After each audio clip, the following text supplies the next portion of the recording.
Assalamu alaikum students. Welcome to channel MK Preparations. This is team MK Preparation with a very interesting discussion upon chick development. Before starting lecture, I will demand your full focus so you may get clear understanding of each major and minor detail of this very basic discussion about chick development. Let us start our discussion. Before discussing chick development specifically, let us discuss about the general term development. Development क्या होती है? ये एक programmed series of changes है fertilised egg में to form this fertilised egg a complex individual. Now what is meant by word programmed? Programmed actually mean inbuilt, already inbuilt. So जितनी भी series of changes आएंगी fertilised egg में, इस fertilised egg को complex individual बनाने के लिए ये सारे की सारी चेंजेस इनबिल्ट होंगी फर्टिलाइज्ड एग में. हाउ? देखिए, हर एक सेल अपनी लाइफ में जो भी फंक्शन परफॉर्म करता है वो डिपेंड करता है कि उस सेल में कौन से जीन्स स्विच ऑन करेंगे, और कौन से जीन्स स्विच ऑन करेंगे ये डिपेंड करता है कि उस सेल में मौजूद साइटोप्लाज्मिक प्रोटीन्स कौन से हैं. सो फर्टिलाइज्ड एग भी एक सिंगल सेल है, इसका अपना जेनेटिक मेकअप है और इसका अपना एक स्पेसिफिक साइटोप्लाज्म है. सो डिपेंड करेगा साइटोप्लाज्मिक प्रोटीन और इसके अपने जेनेटिक मेकअप पर कि इसकी लाइफ में फर्दर कौन कौन सी चेंजेस आएंगी ताकि एक फर्टिलाइज्ड एग कॉम्प्लेक्स इंडिविजुअल में चेंज हो सके. क्योंकि ये सारे चेंजेस डिपेंड कर रही हैं सेल के अपने जेनेटिक मेकअप और साइटोप्लाज्मिक प्रोटीन्स पर, that's why we say all these changes are program. जहां हम डेवलपमेंट को डिस्कस करते हैं वहां एक और टर्म ग्रोथ को भी हमारे माइंड में आता है कि ग्रोथ क्या है. Growth is nothing but it is increase in size of cell, organ और ऑर्गेनिज्म. ग्रोथ एक्चुअली सेल या ऑर्गन या ऑर्गेनिज्म के सेल में एक ऐसा इंक्रीज है जो इरिवर्सिबल होता है और परमानेंट होता है. एक मर्तबा ग्रोथ हो गई, साइज इंक्रीज हो गया, दोबारा से इसका साइज डिक्रीज नहीं हो सकेगा. सो ग्रोथ और डेवलपमेंट में एक्चुअली डिफरेंस क्या है? डेवलपमेंट हमेशा फर्टिलाइज्ड एग में होती है और इस सिंगल फर्टिलाइज्ड एग को, सिंगल सेल को एक कॉम्प्लेक्स इंडिविजुअल बना देती है, जबकि ग्रोथ किसी भी सेल, ऑर्गन या ऑर्गेनिज्म में हो सकती है. फर्टिलाइज्ड सेल या फर्टिलाइज्ड एग का होना जरूरी नहीं है. और यहाँ पे सिंपल से कॉम्प्लेक्सिटी का कोई सीन नहीं है ग्रोथ में, जैसा कि डेवलपमेंट में एक सिंगल सेल कॉम्प्लेक्स इंडिविजुअल बना रहा है. Development basically before birth use की जाती है टर्म, जबकि ग्रोथ हम बिफोर बर्थ भी यूज करते हैं और आफ्टर बर्थ भी. बिफोर बर्थ अगर ग्रोथ होगी तो वो सेल और ऑर्गन की होगी, and after birth growth organism की होती है. बायोलॉजी का वो एरिया या बायोलॉजी की वो ब्रांच जिसमें हम एक फर्टिलाइज्ड एग में होने वाली चेंजेस को पढ़ते हैं, इसके कॉम्प्लेक्स इंडिविजुअल फॉर्मेशन की जर्नी के दौरान, उस ब्रांच ऑफ बायोलॉजी को एम्ब्रियोलॉजी कहा जाता है. एम्ब्रियोलॉजी को डिफाइन करते हैं, it is the study of growth and differentiation in zygote during its individual formation. Growth and differentiation, ये जितनी भी चेंजेस हैं इनको स्पेसिफिकली ग्रोथ एंड डिफरेंशिएशन बोला गया है. Differentiation mean specialisation. जैसे जैसे एक जाइगोट चेंज होता है, पहले अपने एक स्टेज में आता है, एक स्टेज से दूसरी स्टेज में आता है, तो वो स्पेशलाइज होता जाता है. किस तरह से स्पेशलाइज होता है ये हम नेक्स्ट स्लाइड्स में डिस्कस करेंगे. Zygote undergoes certain changes during its journey. Zygote जब इंडिविजुअल बनता है तो वो कुछ चेंजेस से गुजरता है. सबसे पहले जाइगोट मोरूला बनता है as a result of cleavage, जो कि जाइगोट में होती है. देन मोरूला में कुछ चेंज आता है और फिर मोरूला चेंज हो जाता है ब्लास्टूला में। नेक्स्ट, ब्लास्टूला में चेंज आता है और ब्लास्टूला चेंज हो जाता है गैस्ट्रूला में। सिमिलरली गैस्ट्रूला में ऑर्गेनोजेनेसिस होगी और फिर हम इसको इंडिविजुअल कहेंगे, एक कॉम्प्लेक्स इंडिविजुअल की फॉर्मेशन हो जाएगी। ग्राफिकली रिप्रेजेंट किया गया है डेवलपमेंट को, क्योंकि हमारा टॉपिक चिक डेवलपमेंट है, तो पिक्टोरल रिप्रेजेंटेशन चिक डेवलपमेंट की ये मैंने लेबल की है। देखें, चिक नॉर्मली एक फर्टिलाइज्ड एग से डेवलप होने में 21 डेज लेता है। आफ्टर 21 डेज एक फर्टिलाइज्ड एग चेंज हो जाता है एक मेच्योर चिक में। ये step by step, day by day जिन चेंजेस से गुजरता है, ये आप देख रहे हैं कि इसमें ग्रोथ भी हो रही है और डिफरेंशिएशन भी हो रही है, ये स्पेशलाइज भी हो रहे हैं इसके टिश्यूज। अल्टीमेटली एक चिक डेवलप हो जाता है। ये किन चेंजेस से गुजरता है, यही हमारा आज का टॉपिक है। क्योंकि हमारा टॉपिक चिक डेवलपमेंट है, हमने डेवलपमेंट को जनरली डिस्कस किया। इसी तरह हम पहले चिक को डिस्कस करेंगे, चिक के एग की मॉर्फोलॉजी को देखेंगे, देन हम चिक डेवलपमेंट की स्टेजेस को बड़े अच्छे से पढ़ेंगे। लेट अस डिस्कस अबाउट चिक। चिक किस टाइप का एनिमल है? चिक बिलोंग करता है क्लास एवीज से, and this class is of subphylum Vertebrata of phylum Chordata of kingdom Animalia. Chick के सेक्सेस सेपरेट होते हैं, ये डाइशियस है। मेल और फीमेल चिक सेपरेट होते हैं। मेल बर्ड को क्लोएका मेल बर्ड को कॉक कहा जाता है, जो कि पेयर ऑफ टेस्टिस रखता है, and female bird called hen has only one ovary located at one side। देखिए, ये पेयर ऑफ टेस्टिस है मेल बर्ड के पास, कॉक के पास, जबकि फीमेल बर्ड hen के पास only single ovary is located. hen is oviparous. देखिए, आपने कुछ बचपन से पढ़ते आए होंगे आपके, कुछ एनिमल्स ओविपेरस होते हैं, कुछ विविपेरस और कुछ ओवोविविपेरस। इनमें क्या डिफरेंस है? ओविपेरस उन एनिमल्स को बोला जाता है जो एग लेइंग होते हैं, और विविपेरस जो कि birth give birth to their child, वो बर्थ देते हैं अपने चाइल्ड को। जबकि ओवोविविपेरस ऐसे ऑर्गेनिजम्स होते हैं जो कि एग भी प्रोड्यूस करते हैं और बर्थ भी देते हैं। वो किस तरह से कि ये एग प्रोड्यूस कर लेते हैं लेकिन एग को ले नहीं करते। ओवोविविपेरस की बात हो रही है। एग हमेशा फीमेल की बॉडी में रहता है, डेवलपमेंट भी फीमेल की बॉडी में इनसाइड द एग कंप्लीट होती है। जब डेवलपमेंट हो जाती है तो एग ले कर दिया जाता है और hatching outside the female body होती है। वो ओवोविविपेरस की बात है। लेकिन ओविपेरस ऐसे एनिमल्स हैं जो कि एग लेइंग होते हैं, डेवलपमेंट भी outside the body of the female inside the egg होगी, लेकिन फर्टिलाइजेशन इंटरनल होती है। फर्टिलाइजेशन जिन एनिमल्स में इंटरनल होती है, तो male usually have the structure called penis, but in male bird in cock there is no any structure like penis. So how the internal fertilization occur in them?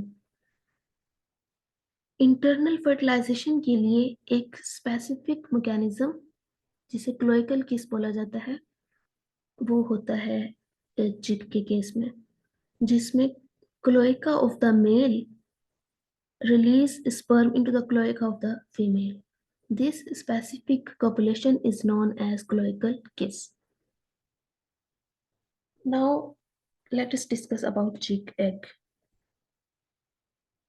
चिक egg large size का होता है, elliptical होता है। Elliptical mean broader at one end, both sides से broader नहीं होता, बल्कि एक साइड से ब्रॉडर होता है, दूसरी साइड से थोड़ा पॉइंटेड होता है। और टीलोलेसिथल होता है। टीलोलेसिथल, टीलो मीन होता है and, and lecithal mean York. सो ये ऐसा इस टाइप का एग होता है कि इसमें yolk at one end concentrated होती है, यानी कि ब्रॉडर एंड पर। And chick egg usually ready in 24 hours to release outside after releasing from ovary. Female की ओवरी से एग रिलीज होने के बाद 24 घंटे लेता है फीमेल की बॉडी से रिलीज होने में। नाउ ये एग डेवलप किस तरह से करता है? Inside the female reproductive tract. ये देखिए, ये फीमेल की रिप्रोडक्टिव ट्रैक्ट है, फीमेल हैन की। इसकी कुछ पार्ट्स हैं। First part is known as infundibulum, and from ovary egg is released in infundibulum. This is the site where fertilization takes place in hen. Next part female reproductive tract का magnum है। Magnum में क्या होता है कि albumin synthesise की जाती है एग की। यहाँ पे एल्ब्यूमिन ऐड की जाती है। And the next part after magnum is isthmus. Isthmus is the part where albuminized egg is membraned out. Albuminized egg में membrane ऐड की जाती है isthmus एरिया में। ये देखें। After isthmus, egg come into the next part which is called uterus. And uterus is the place where egg shell is added. Membrane के बाद shell add किया जाता है इनसाइड द यूटेरस, और यूटेरस से एग रिलीज हो जाता है outside the female body through cloaca. ये सब चिक चिक डेवलपमेंट के बारे में था। अब हम देखते हैं एग के स्ट्रक्चर को। एग के यूजुअली 4 बेसिक पार्ट्स होते हैं। फर्स्टली एग इनक्लोज्ड होता है एक शेल में जो कि कैलकेरस होता है। यह आपको एग शेल नजर आ रहा है पिंक कलर का। ये पोरस होता है क्योंकि इसने गैसियस एक्सचेंज करना होता है। वाइट कलर का होता है, सॉफ्ट और फ्लेक्सिबल होता है इन द स्टार्ट। जब हैन एग ले करती है तो ये सॉफ्ट और फ्लेक्सिबल शेल होता है, लेकिन बाद में ये शेल हार्ड हो जाता है और ब्रिटल हो जाता है। Next, inside the shell, 2 membranes are present. Both these membranes are inside the shell. The membrane which is close to the shell is known as outer membrane, and the membrane which is close to the yolk is known as inner shell membrane. Outer और inner shell membrane के दरमियान broader end पर एक space present होती है और इस space को एयर सेल बोला जाता है। इस स्पेस को एयर सेल बोला जाता है। नेक्स्ट पार्ट एल्ब्यूमिन है। मेम्ब्रेन्स के अंदर एल्ब्यूमिन प्रेजेंट है, और एल्ब्यूमिन भी 2 तरह की है।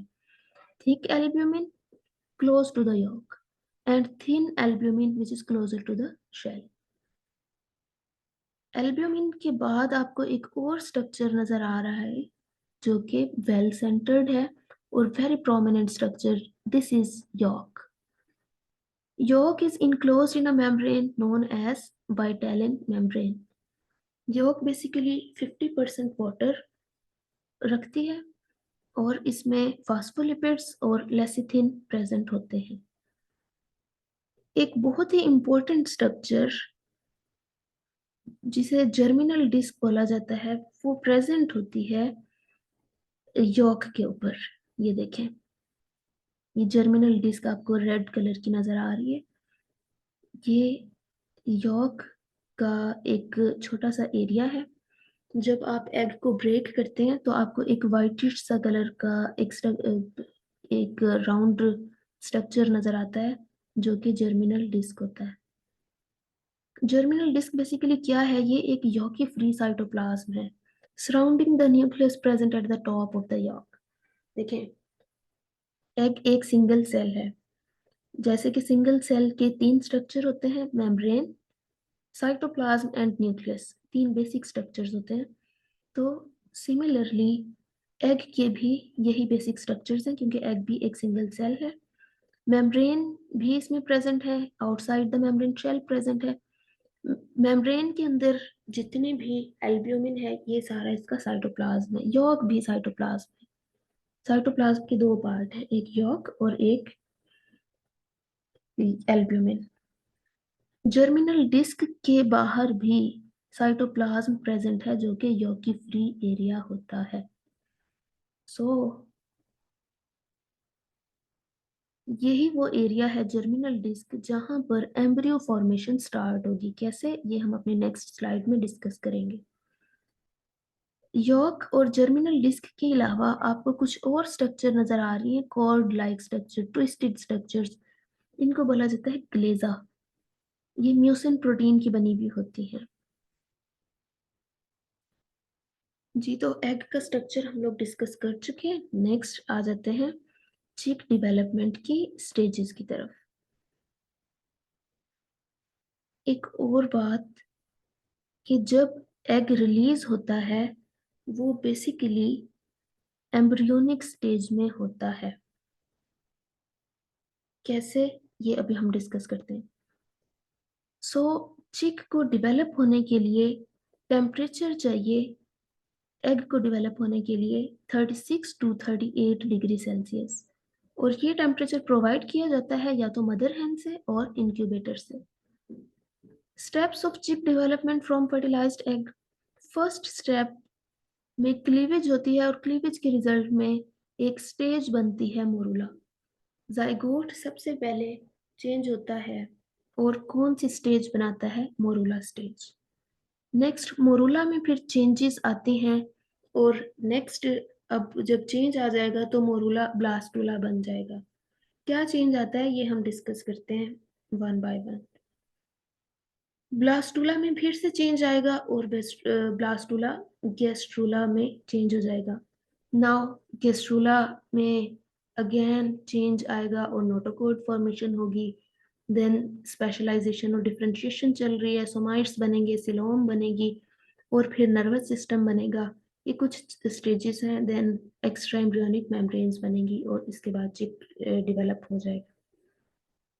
आइए हम हर एक स्टेज को वन बाय वन डिस्कस करते हैं। पहली स्टेज जो कि जाइगोट में होगी, या पहला चेंज जो जाइगोट में आएगा वो क्लीवेज है, जिसके रिजल्ट में मोरूला बनेगा।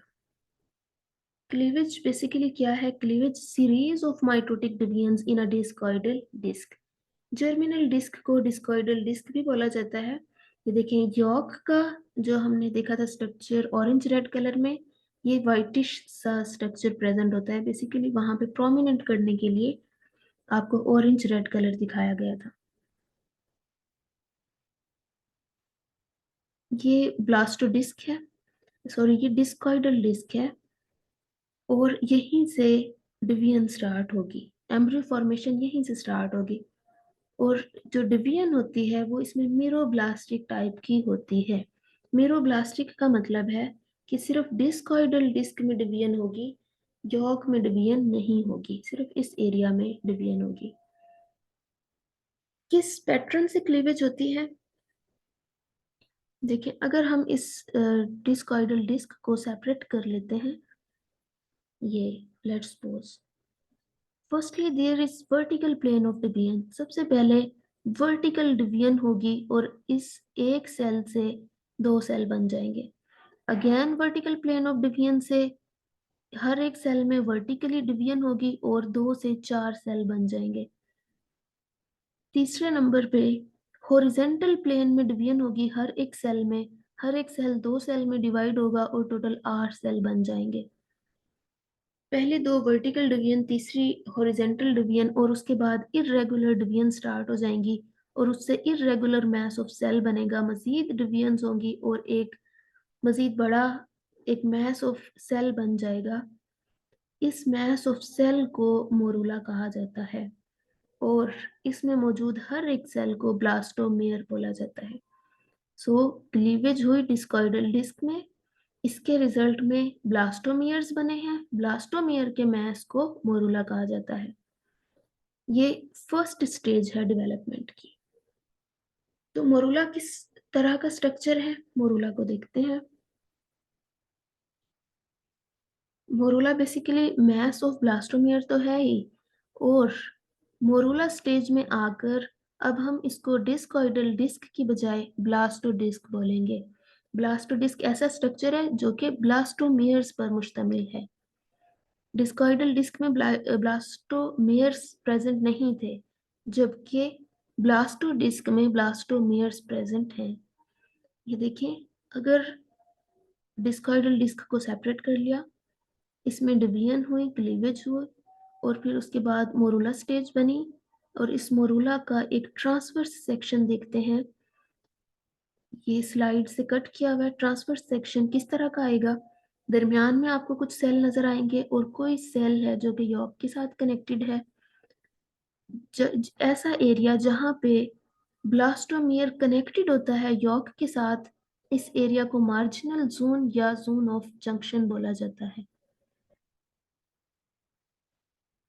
दो तरह के सेल्स बनते हैं। दरमियान के जो सेल्स होते हैं वो थोड़े से शॉर्ट होते हैं, शॉर्ट साइज्ड होते हैं, और जो यॉक की जो पेरिफेरल सेल्स हैं यॉक के साथ कनेक्टेड हैं, ये थोड़े फ्लैटेंड होते हैं। In the later stages of cleavage, क्योंकि देखें ये जितना भी मोरूला है ये as a result of cleavage बना है। जाइगोट में जब क्लीवेज हुई, अभी क्लीवेज कंटिन्यू है। लेटर स्टेजेस में क्लीवेज हॉरिजेंटली यहाँ से डिवीजन स्टार्ट हो जाएगी, और इस हॉरिजेंटल डिवीजन या हॉरिजेंटल क्लीवेज के रिजल्ट में, जो कि ब्लास्टोडिस्क के नीचे हो रही है और ब्लास्टोडिस्क को सेपरेट कर देगी यॉक से, और एक कैविटी जनरेट कर देगी। ये देखें, ये सेल्स थे। जब हॉरिजेंटल क्लीवेज होगी तो यहाँ पे ये एक कैविटी जनरेट हो जाएगी, क्योंकि ये जर्मिनल डिस्क के नीचे है। बेशक ये ब्लास्टोडिस्क के नीचे है, लेकिन ब्लास्टोडिस्क को भी तो जर्मिनल डिस्क कहते थे ना हम पहले। तो ये सब जर्मिनल कैविटी है। Sub mean below, below germinal जर्मियर्स, it is subgerminal cavity. Subgerminal cavity generate होने की वजह से जब हम ब्लास्टोडिस्क या इस मोरूला स्टेज को टॉप से देखेंगे तो इसका टॉप व्यू कुछ इस तरह का आएगा। यहाँ से ये आपको ट्रांसपेरेंट एरिया शो होगा, ये टॉप व्यू है। क्यों होगा ट्रांसपेरेंट? क्योंकि इसके नीचे कैविटी जनरेट हो चुकी है, जबकि साइड का जो पेरिफेरल एरिया है इसमें कोई कैविटी नहीं है, इसलिए यहाँ पे ट्रांसपेरेंसी भी नहीं है। सो दरमियान का जो ब्लास्टो सब जर्मिनल कैविटी के बिल्कुल ऊपर एरिया है ब्लास्टोडिस्क का, इसको एरिया ऑफ पेलोसिडा या पेलोसिडा एरिया बोला जाता है, जबकि जो पेरिफेरल या मार्जिनल एरिया है इसको एरिया ऑफ ओपेका बोला जाता है। ब्लास्टोडिस्क जब सब जर्मिनल कैविटी के ऊपर प्रेजेंट होती है तो अब ब्लास्टोडिस्क को हम ब्लास्टोडर्म कहते हैं। अच्छा, हमने पढ़ा था कि हर एक स्टेज में कुछ चेंज आएगा और वो नेक्स्ट स्टेज बना देगी। जाइगोट में क्लीवेज हुई, चेंज आया, मोरूला बन गया। नेक्स्ट मोरूला में कुछ चेंज आएगा जिससे नेक्स्ट स्टेज ब्लास्टूला बनेगी। क्या चेंज आएगा? ये जो ब्लास्टोडर्म बनी है, इसी ब्लास्टोडर्म की स्प्लिटिंग हो जाएगी।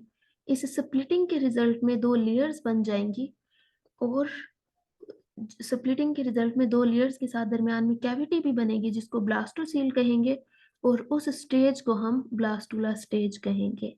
Late us discuss about blastula. देखिए, ब्लास्टूला कौन सी स्टेज है? The stage eight which blastocoel is present. और ये ब्लास्टोसील किस तरह से बनी है? जब ब्लास्टोडर्म की स्प्लिटिंग हुई है। देखें, ये यॉक है, यॉक के ऊपर ब्लास्टोडर्म प्रेजेंट थी जिसकी अब स्प्लिटिंग हो चुकी है। स्प्लिटिंग के रिजल्ट में यहाँ पे एक कैविटी जनरेट हो चुकी है जिसको ब्लास्टोसील कहेंगे। ये सब जर्मिनल कैविटी प्रेजेंट है, और लेयर जो ब्लास्टोसील के ऊपर प्रेजेंट है, अब इसको नाम दे दिया जाएगा एपीब्लास्ट। और वो लेयर जो ब्लास्टोसील के नीचे प्रेजेंट है, इसको नाम दे दिया जाएगा हाइपोब्लास्ट। एक और इंटरेस्टिंग इंफॉर्मेशन ब्लास्टूला के हवाले से कि जब जब एक हैन फर्टिलाइज्ड एग रिलीज करती है तो वो ब्लास्टूला स्टेज में होता है। जो देसी एग होता है वो एक्चुअली फर्टिलाइज्ड होता है और वो ब्लास्टुला स्टेज में होता है, फार्मी एग की बात नहीं हो रही, वो अनफर्टिलाइज्ड एग होता है। ब्लास्टुला स्टेज पर ही हम जाइगोट को एम्ब्रियो कहना स्टार्ट कर देते हैं। Blastula stage is known as chick embryo and at this stage egg is laid. Chick embryo तो हम कहना स्टार्ट कर देते हैं, लेकिन एम्ब्रियो यहाँ पे अपनी वो होती इनिशियल स्टेज में होता है। फर्दर डिफरेंट डिफरेंट लेवल्स पर एम्ब्रियो मैच्योर होता जाएगा।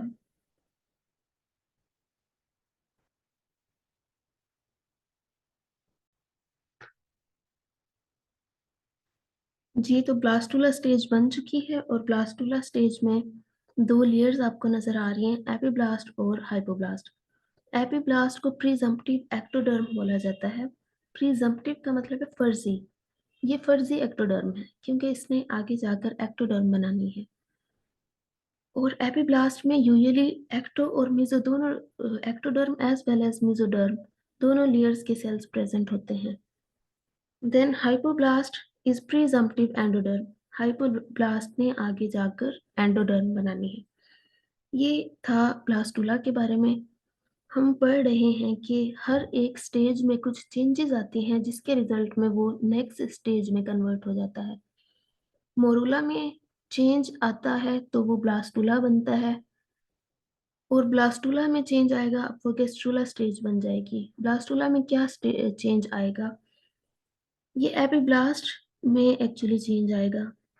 एपिब्लास्ट के सेल बहुत ज़्यादा डिवाइड करना स्टार्ट कर देंगे और मूव करना स्टार्ट कर देंगे। जब ये सेल मूव करेंगे तो यहाँ से मेसोडर्म क्रिएट हो जाएगी और हाइपोब्लास्ट को भी ये सेल रिप्लेस करके एंडोडर्म बना देंगे। जब एपिब्लास्ट और हाइपोब्लास्ट से तीन लेयर बन जाएंगी, एक्टोडर्म, मेसोडर्म और एंडोडर्म, उस स्टेज को हम गैस्ट्रुला स्टेज बोलेंगे।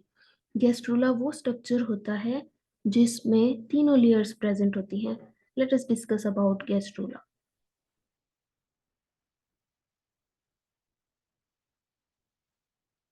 Gastrula is the stage which contain ectoderm, mesoderm, and endoderm, and it is formed when blastula undergoes gastrulation. What is gastrulation? Gastrulation actually movement and rearrangement of cells in the embryo. Embryo में sales की movement होगी और rearrangement होगी। या हम gastrulation को ऐसे भी डिफाइन करते हैं कि the process where blastula form three germ layers or the transformation of bilaminar disc into trilaminar disc is known as gastrulation. Epiblast और हाइपोब्लास्ट प्रेजेंट हैं ब्लास्टुला स्टेज पर, दो लेयर्स हैं तो वो बाइलैमिनर डिस्क है। जबकि गैस्ट्रुला स्टेज में तीन लेयर्स आ जाती हैं, ectoderm, mesoderm and endoderm. So gastrula stage में ब्लास्टोडिस्क ट्राइलैमिनर डिस्क बन जाती है। गैस्ट्रुलेशन यूजुअली स्टार्ट होती है after 4 to 5 hours of incubation. जब एग ले किया जाता है वो ब्लास्टुला स्टेज में होता है। देन इंक्यूबेशन की जाती है उस फर्टिलाइज्ड एग की, जो कि हमने पढ़ा या तो मदर हेन टेम्परेचर प्रोवाइड की करती है या इंक्यूबेटर से हम टेम्परेचर प्रोवाइड करते हैं। ब्लास्टुला स्टेज में तो एग ऑलरेडी है, तो इंक्यूबेशन के 4 से 5 घंटे बाद गैस्ट्रुलेशन स्टार्ट हो जाती है और कंप्लीट होती है 22 आवर्स में। गैस्ट्रुलेशन की क्या सिग्निफिकेंस है कि ये एम्ब्रियो को एक डेफिनेट शेप देती है और वो definite shape ectoderm, mesoderm and endoderm पर कॉन्सिस्ट करती है। गैस्ट्रुलेशन को दो फेजेस में हम डिवाइड करते हैं। First phase is primitive streak formation and movement of mesodermal elements. Usually primitive streak बनती ही मेसोडर्मल एलिमेंट्स की मूवमेंट से है। And second phase is endoderm formation. Let us discuss about each phase a bit more. Primitive streak formation, ये York है, ये upside दिखाई गई है ब्लास्टोडिस्क की, और यहाँ से ये देखें तो ट्रांसवर्स सेक्शन है ब्लास्टोडिस्क का। हो क्या रहा है यहाँ पे, ये एपिब्लास्ट के सेल हैं जिसमें डिवीजन स्टार्ट हो जाती है, बहुत एक्टिवली ये डिवाइड करते हैं। इनकी डिवीजन के रिजल्ट में बहुत सारे सेल्स बनते हैं यहाँ पे, और वो सेल इनसाइड मूव करना स्टार्ट कर देते हैं, below the epiblast and upside the hypoblast. ये जो दरमियान में कैविटी है ब्लास्टोसील में मूव करते हैं। सो ये सेल्स करते क्या हैं, ये यहाँ पे आके हाइपोब्लास्ट के सेल को रिप्लेस कर देते हैं, जिससे एंडोडर्म बन जाती है, और यही मेसोडर्मल सेल मेसोडर्म भी बनाते हैं। मेसोडर्म तो बनाएंगे ही, लेकिन यहाँ पे जब ये एक्टिवली डिवाइड होकर आएंगे तो यहाँ इनकी एक्यूमुलेशन हो जाएगी, और उस एक्यूमुलेटेड स्ट्रक्चर को हैंसन नोड बोला जाता है। खैर, जब ये ऊपर से आते हैं, ऊपर वाली लेयर से एपिब्लास्ट से डिवाइड होकर आएंगे ब्लास्टोसील में, तो यहाँ एक डिप्रेशन सा क्रिएट हो जाएगा, ये आपको नजर आ रहा है। ये डिप्रेशन एक्चुअली प्रिमिटिव स्ट्रीक कहलाती है। प्रिमिटिव स्ट्रीक को हम फर्दर देखते हैं। प्रिमिटिव स्ट्रीक क्या है? व्हेन प्रीजम्पटिव मेसोडर्म या प्रीजम्पटिव एक्टोडर्म के सेल्स यानी एपिब्लास्ट के सेल माइग्रेट करते हैं medially and caudally from both sides, and mid line is created and this line is known as primitive streak. कि मीडियली और कॉर्डली का क्या मतलब है? Medially mean towards the middle, दरमियान की तरफ, एंड कॉर्डली मीन, कॉर्डल कहते हैं posterior towards the tail. So ये मीडियली मूव करते हैं, एंड देन यहाँ से ये एरो आपको नजर आ रहा है कि ये पीछे की तरफ जा रहे हैं सेल्स। मीडियली और कॉर्डली ये सेल्स मूव करते हैं, और प्रिमिटिव स्ट्रीक की फॉर्मेशन हो जाती है। जब ये सेल मूव करते हैं और प्रिमिटिव स्ट्रीक बनना शुरू हो जाती है, तो राउंड स्ट्रक्चर से एक पियर शेप्ड स्ट्रक्चर बन जाता है ब्लास्टोडिस्क का। देखें, जैसे जैसे सेल डिवीजन प्रोग्रेस करेगी, प्रिमिटिव स्ट्रीक मजीद डीप होती जाएगी, और अब प्रिमिटिव स्ट्रीक को हम प्रिमिटिव ग्रूव कहेंगे, और प्रिमिटिव ग्रूव के मार्जिन्स थोड़े से उसमें उभार क्रिएट हो जाएगा, जिसको प्रिमिटिव रिजिस बोला जाता है। ये फिगर आपको दिखाई दे रही है, ये बेसिकली सेफेलिक एंड है, जिसने आगे जाकर हेड बनाना है, और ये पोस्टीरियर साइड है। तो यहाँ पे ये प्रिमिटिव पिट या हैंसन नोड आपको नजर आ रहा है। ये होता क्या है कि प्रिमिटिव स्ट्रीक बनती है, प्रिमिटिव स्ट्रीक जैसे जैसे डीप होती जाएगी इसको प्रिमिटिव ग्रूव कहेंगे, और प्रिमिटिव ग्रूव के जो उभार हैं, क्योंकि सेल नीचे की तरफ मूव कर रहे हैं, जैसे ये अंदर की तरफ मूव करेंगे तो यहाँ कुछ उभार क्रिएट हो जाएंगे, जिनको प्रिमिटिव रिजिस बोला जाएगा। Thickening site formed by accumulation of mesodermal cells at cephalic end is called Hansen's knot. Hansen knot is important structure because it gives rise to notochord.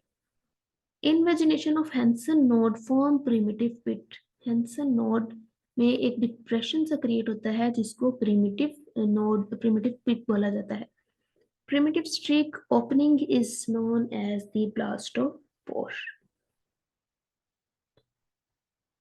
Primitive streak के बारे में आपने पढ़ लिया। नेक्स्ट जो फेज है गैस्ट्रुलेशन का, वो है endoderm formation. During invagination of detached cells of epiblast, some cells displaced the hypoblast forming the embryonic endoderm. ये अभी मैंने आपको डायग्राम में भी बताया है। The first ever layer forms during gastrulation. Endoderm बिल्कुल पहली लेयर होती है जो गैस्ट्रुलेशन के दौरान बनती है। एंडोडर्म के आगे फंक्शन क्या इसने परफॉर्म करने हैं? एंडोडर्म डिफरेंशिएट हो जाएगी epithelial layers of lungs, gastrointestinal tract, liver, pancreas, bladder, thyroid and parathyroid gland. Some of the invaginating cells from the primitive streak lie in between the epiblast and newly formed endoderm and form intraembryonic mesoderm. Primitive streak से जो जितने भी sales आ रहे हैं, इसने endoderm तो बनानी ही है, मेसोडर्म भी बनाएगी, क्योंकि हमने एपिब्लास्ट को प्रीजम्प्टिव एक्टोडर्म और प्रीजम्प्टिव मेसोडर्म बोला था। इसने एक्टोडर्म भी बनानी है, मेसोडर्म भी बनानी है। ये इंट्राएम्ब्रियोनिक मेसोडर्म बनाएगी। मेसोडर्म फर्दर डिफरेंशिएट हो जाती है रिप्रोडक्टिव और सिस्टम्स में और कनेक्टिव टिश्यूज में। The remaining cells of the epiblast gave rise to ectoderm, differentiate into integumentary, nervous, and pituitary systems. Hence, embryo now contain trilaminar disc. तीनों layers बन चुकी हैं गैस्ट्रुलेशन के रिजल्ट में। लैमिना कहते हैं लेयर को, ट्राइलैमिनर डिस्क यानी ब्लास्टोडिस्क को ट्राइलैमिनर डिस्क बोला जाता है, क्योंकि ब्लास्टोडिस्क में अब 3 लेयर्स जनरेट हो चुकी हैं, consisting of ectoderm, mesoderm, endoderm, and the structure called gastrula. Here is the pictorial representation of gastrula. ये यॉर्क सैक है और यॉर्क सैक के ऊपर आपको एंडोडर्म दिखाई दे रही है। ये देखें, पहले ये हाइपोब्लास्ट थी और इसको मेसोडर्म के सेल ने, मेसोडर्मल सेल्स ने रिप्लेस कर दिया और अब ये एंडोडर्म बन चुकी है। ये मेसोडर्म के सेल्स हैं, ये एक्टोडर्म है। यहाँ पे आपको प्रिमिटिव स्ट्रीक नजर आ रही है, ये प्रिमिटिव रिजेस हैं, ये प्रिमिटिव ग्रूव है और ये दरम्यान का स्ट्रक्चर ब्लास्टोपोर होता है।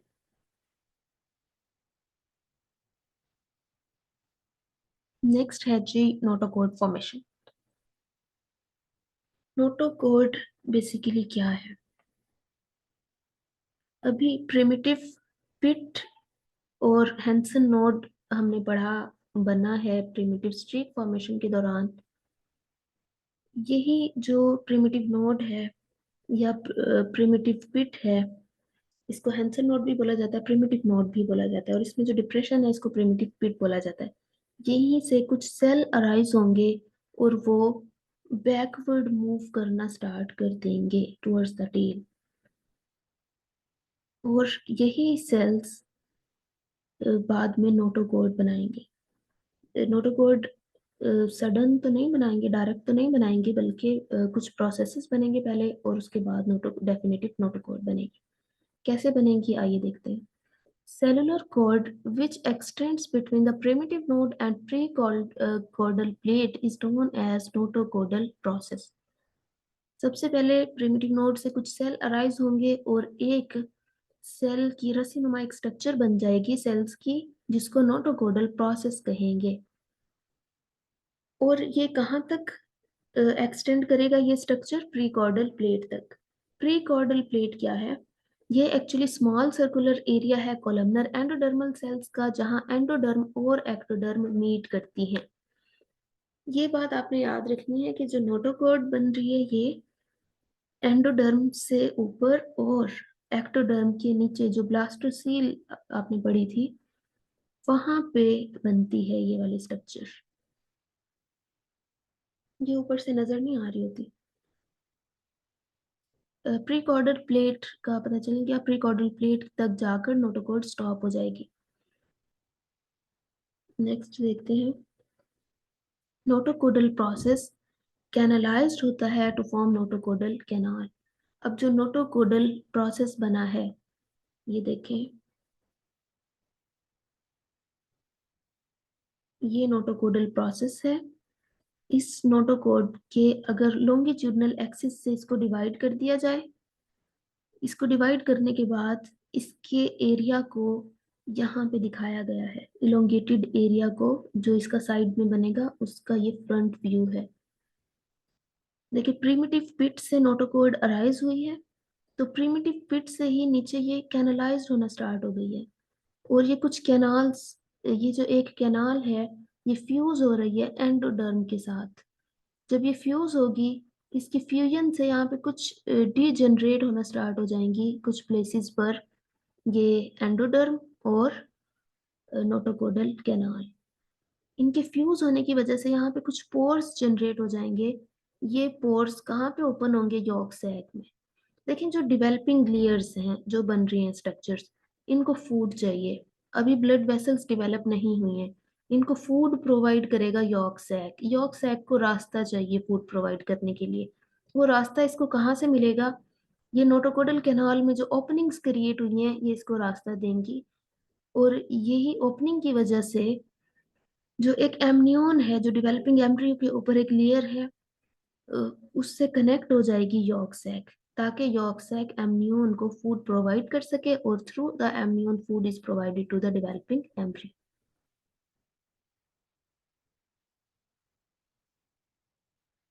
ये देखें, through these openings in the notochordal canal temporary communication is established between the yolk sac as well as amniotic cavity to provide nutrition to the developing germ layers until blood vessels are developed. The remaining part of the notocaudal process flattened to form notocaudal plate. Notochordal process बन गया, इससे notochordal canal बन गई, और जो remaining upward part है उससे notochordal plate बन जाएगी। Notocaudal plate gradually fold along its long axis separate from the roof of the yolk. Notocaudal plate ये फोल्ड होना स्टार्ट हो जाएगी लॉन्ग एक्सिस के अलोंग। ये देखें, ये अगर नोटोकोडल प्लेट है तो ये लॉन्ग एक्सिस के अलोंग फोल्ड होना स्टार्ट हो जाएगी। The cells of the notocaudal plate proliferate in cranial caudal direction. Cranial mean head to tail region. Proliferate हो जाएंगे, स्प्रेड होना स्टार्ट हो जाएंगे, फोल्ड होंगे, और एक सॉलिड और फ्लेक्सिबल कोड ऑफ सेल बन जाएगा जिसे डेफिनेटिव नोटोकोड बोला जाएगा। ये डेफिनेटिव नोटोकोड प्रेजेंट होगी up side to the hypoblast and below the epiblast, जो कि अब एक्टोडर्म और एंडोडर्म बन चुकी है, यानी कि एक्टोडर्म के नीचे और एंडोडर्म के ऊपर मेसोडर्मल एरिया में एक सॉलिड कोड या solid road like structure present है, जिसको डेफिनेटिव नोटोकोड बोला जाता है। नोटोकोड का फंक्शन क्या है? Notochord is primary inductor, stimulate the development of primitive vertebral column as well as induces the overlaying ectoderm to thicken and differentiate into neural tube. Notochord inducer का काम करेगी, ये इंड्यूस करेगी एक्टोडर्म को कि वो नर्वस सिस्टम बनाए neural tube बनाने के बाद, और खुद ये प्रिमिटिव वर्टेब्रल कॉलम है, आगे जाके इसने वर्टेब्रल कॉलम बनानी है।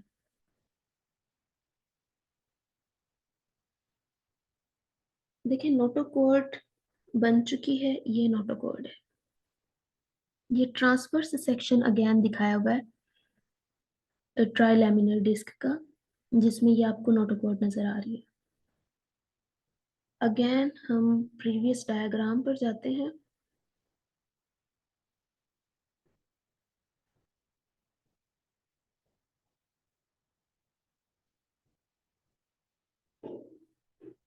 देखिए, यहाँ से एपिब्लास्ट के सेल थे, ये डिवाइड करना स्टार्ट हुए, और इन्होंने मेसोडर्म के सेल जनरेट किए हैं। इन्हीं मेसोडर्मल सेल ने हाइपोब्लास्ट को एंडोडर्म में भी चेंज किया, और इन्हीं मेसोडर्मल सेल ने नोटोकोड भी बना दी, और अब ये मेसोडर्मल सेल मेसोडर्म भी बनाएंगे। So let us discuss about mesoderm.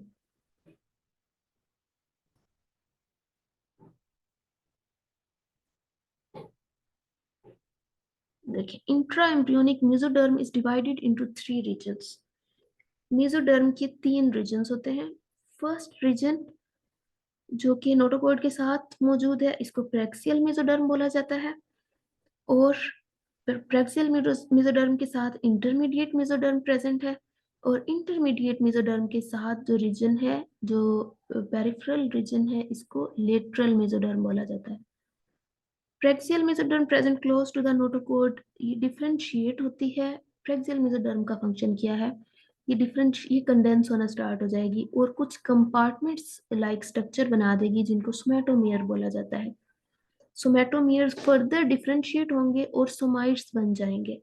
Somites are present along the central axis in pair form.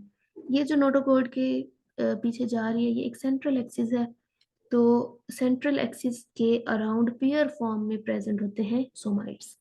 Somoid formation continues along the craniocaudal axis. Somite formation भी notochord के साथ ही बनते जाते हैं। Let us discuss about the somites. What are somites? Somites usually triangular undifferentiated structures हैं। ये बने कहाँ से हैं? Praxial mesoderm से। Containing cavity in the middle, middle में cavity present है and give rise to axial skeleton, muscles and skin. Somite has its three sides. ये देखें, ये एक सोमाइट है, प्रेक्सियल मेसोडर्म से बना है। इसकी तीन साइड्स होती हैं। एक वो साइड है जो नोटोकॉर्ड के साथ है, एक वो साइड है जो लिटरल इंटरमीडिएट मेसोडर्म की तरफ है, और एक दरमियान की साइड है। तो मीडियन साइड, जिसको स्क्लेरोटोम बोला जाता है, towards the middle axis of embryo. Embryo की मिडल एक्सिस यानी टुवर्ड्स द नोटोकॉर्ड प्रेजेंट है मीडियन साइड, इसको स्क्लेरोटोम बोला जाता है।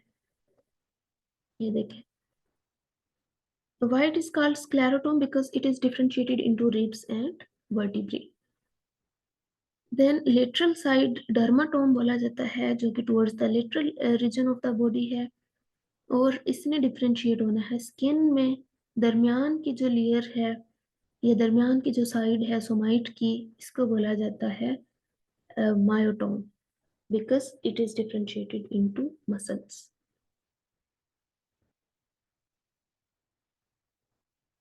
नेक्स्ट हमने पढ़ा इंट्रा एम्ब्रियोनिक मेसोडर्म। हम देख रहे हैं इंट्रा एम्ब्रियोनिक मेसोडर्म बेसिकली तीन टाइप्स की है: paraxial mesoderm, intermediate mesoderm and lateral mesoderm. We have discussed about paraxial mesoderm. आइए इंटरमीडिएट मेसोडर्म को देखते हैं। इंटरमीडिएट मेसोडर्म एक सिंपल मेसोडर्म है जिसमें आगे जाके किडनीज बना गए। Lateral mesoderm will develop some spaces in it. Lateral mesoderm में कुछ स्पेसिस डेवलप हो जाती हैं। ये स्पेसिस साइज में इंक्रीज करती हैं और इंट्रा एम्ब्रियोनिक सिलोम बना देती हैं। The cavity in the lateral mesoderm will divide lateral mesoderm into two layers.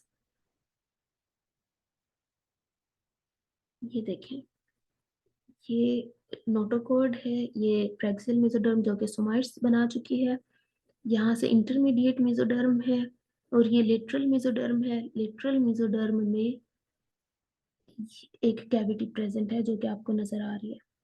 Cavity की वजह से लेटरल मेसोडर्म के दो पार्ट बन चुके हैं, एक अपर और एक लोअर। अपर लेटरल मेसोडर्म को सोमैटोडर्म बोला जाता है, जबकि लोअर लेटरल मेसोडर्म को सप्लैंक्नोडर्म बोला जाता है। जो सोमैटोडर्म है ये अलोंग विद एक्टोडर्म, इसको हम सोमैटोप्लूरा कहते हैं। ये देखें यहाँ पे। और जो लोअर लेटरल मेसोडर्म है जिसको सप्लैंक्नोडर्म बोला है, ये along with ectoderm it is called splanchnopleura. ये दोनों एक्स्ट्रा एम्ब्रियोनिक मेम्ब्रेन बनाएंगी। अभी हमने पढ़ा इंट्रा एम्ब्रियोनिक मेम्ब्रेन्स, और मेसोडर्म से ही फिर आगे जाके एक्स्ट्रा एम्ब्रियोनिक, लेटरल मेसोडर्म से ही एक्स्ट्रा एम्ब्रियोनिक मेम्ब्रेन्स बनती हैं। एक्स्ट्रा एम्ब्रियोनिक मेम्ब्रेन्स क्या होती हैं, इनको भी हम डिस्कस करेंगे। ये देखें, जो कुछ भी मैंने आपको बताया वो यहाँ पे मेंशन है। आइए अब हम चलते हैं एक नेक्स्ट प्रोसेस जिसको न्यूरुलेशन बोला जाता है। न्यूरुलेशन क्या है?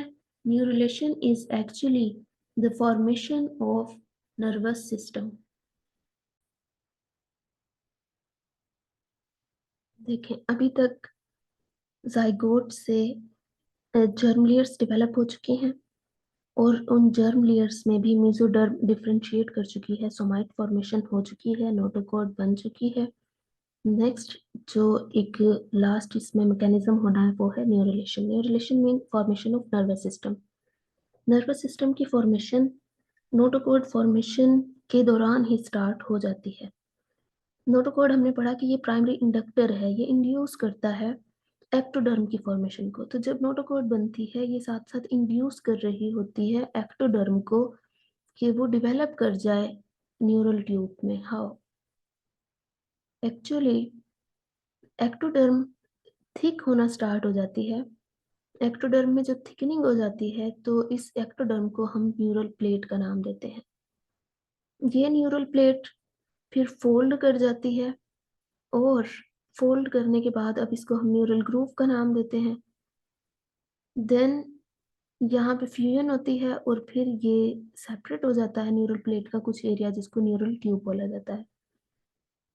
देखिए, formation of nervous system is neurulation and steps include in neurulation is formation of neural plate, formation of neural groove and neural folds and formation of neural tube. First neural plate बनेगी. Surface ectoderm over the developing notochord thickens to form elongated neural plate. It took 18 hours in neural plate formation. In the start, neural plate is of the same length as notochord, then it extends beyond the notochord. Neuroectoderm of neural plate gives rise to central nervous system. Neural plate का जो area है neuroectoderm, ये central nervous system बनाएगी। देखिए, सबसे पहले neuroectoderm में thickening हुई और ये एरिया न्यूरल प्लेट बन गया। न्यूरल प्लेट के कुछ बॉर्डर हैं जिनको न्यूरल प्लेट बॉर्डर कहा जाता है या इनको न्यूरल क्रस्ट भी बोला जाता है। थिक होने के बाद ये इनवेजिनेट कर जाएगी। इनवेजिनेशन के बाद ये न्यूरल ग्रूव बन जाएगा। न्यूरल ग्रूव बनेगा तो न्यूरल ग्रूव की जो लेटरल साइड्स हैं वो स्ट्रेट नहीं होंगी बल्कि में थोड़े रिजेस प्रेजेंट होंगे, फोल्ड्स होंगे। ये लेटरल फोल्ड्स प्रेजेंट है और लेटरल फोल्ड्स की जो टिप है इसको न्यूरल क्रस्ट बोला जाता है। मजीद इन्वेजिनेशन होगी। जैसे जैसे ये इन्वेजिनेट करेगा और ये फ्यूज करेंगे आपस में, ये एरिया भी सेपरेट हो जाएगा और न्यूरल क्रस्ट भी फ्यूज करेंगे और वो भी सेपरेट कर जाएंगे। तो ये देखिए, ये एक्टोडर्म है, न्यूरल क्रस्ट सेपरेट होके अलग एक लेयर बना दी है और ये जो ग्रूव है इसकी फ्यूजन के बाद यहाँ पे न्यूरल ट्यूब बन चुकी है। ये नोटोकॉर्ड के ऊपर प्रेजेंट है। इसको न्यूरल पोर बोला जाता है, न्यूरल ट्यूब की ओपनिंग को।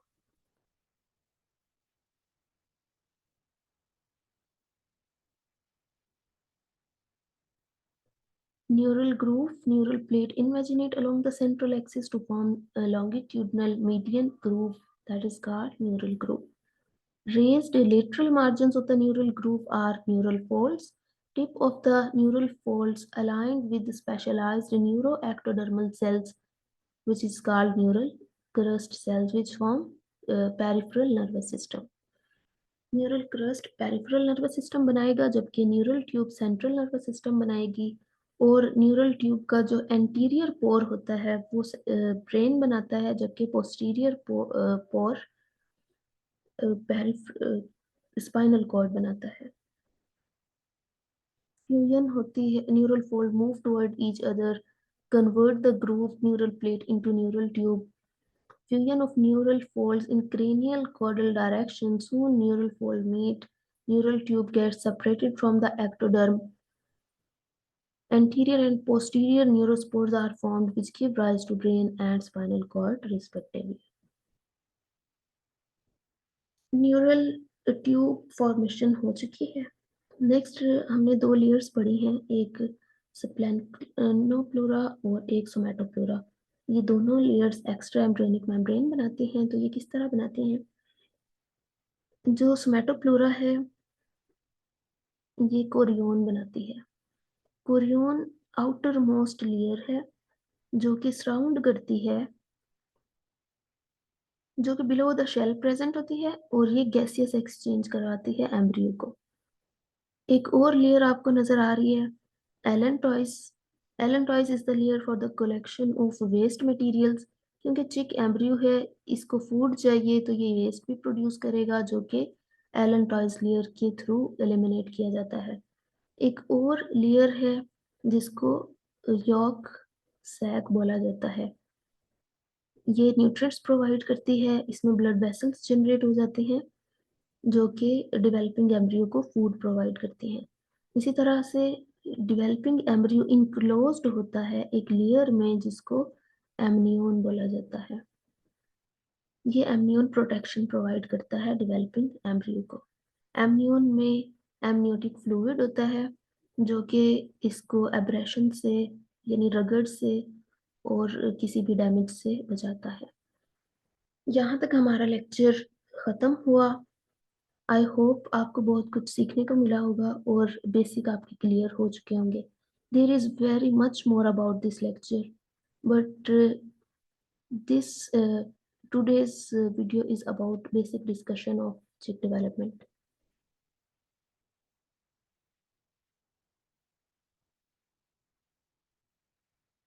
Now हम कुछ क्विज डिस्कस कर लेते हैं कि आपने कितना सीखा इस लेक्चर से।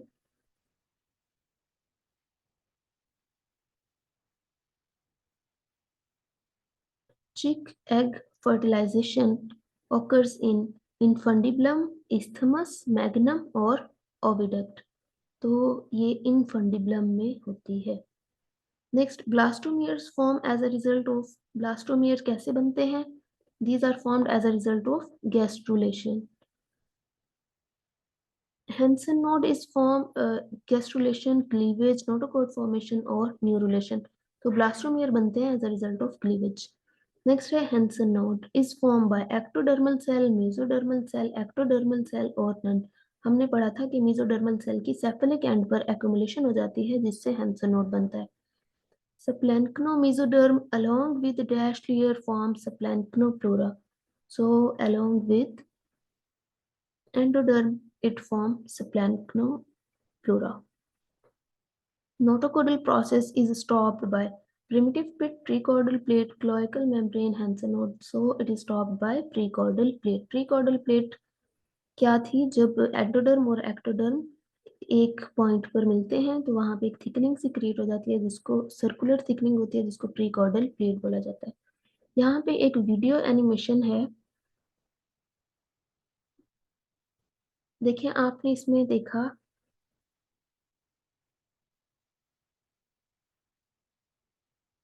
कि सिर्फ और सिर्फ ब्लास्टोडिस्क में ही जर्मिनेशन स्टार्ट भी वहीं से हुई थी और डिवीजन भी जस्ट ब्लास्टोडिस्क में हुई है। यॉर्क ने जस्ट फूड प्रोवाइड की है। देखिए किस तरह से ब्लास्टोडिस्क में एम्ब्रियो डेवलप कर रहा है।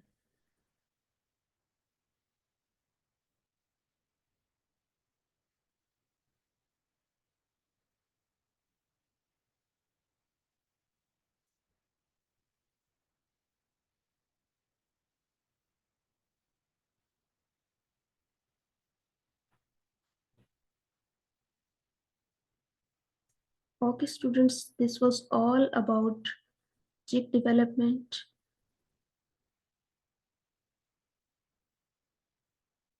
Allah Hafiz.